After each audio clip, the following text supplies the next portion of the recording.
નમસ્તે. યથા પિંડે તદ બ્રહ્માંડે તદ બ્રહ્માંડે યથા પિંડે.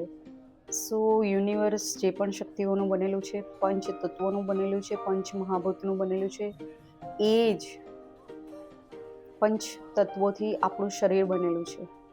એ જ શક્તિઓ આપણા શરીરમાં રહેલી છે.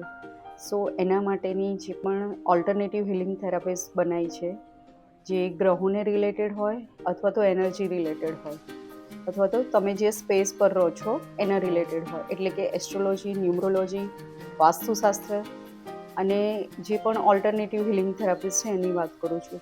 આ બધાનું ક્યાંક ને ક્યાંક કનેક્શન છે.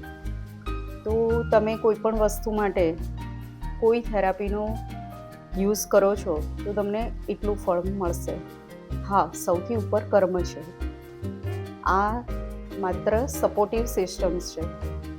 તો તમારે કર્મ પહેલું કરવું પડે, અને જો તમને ક્યાંક પાછા પડતા હોય અથવા તો તમને કોઈ વસ્તુમાં ફાયદો ના થતો હોય, તમે મહેનત કરો છો તેમ છતાંય ફળ ના મળતું હોય, તો તમારે અવશ્ય આ બધી સપોર્ટિવ સિસ્ટમનો યુઝ કરવો જોઈએ, બેનિફિટ લેવો જોઈએ.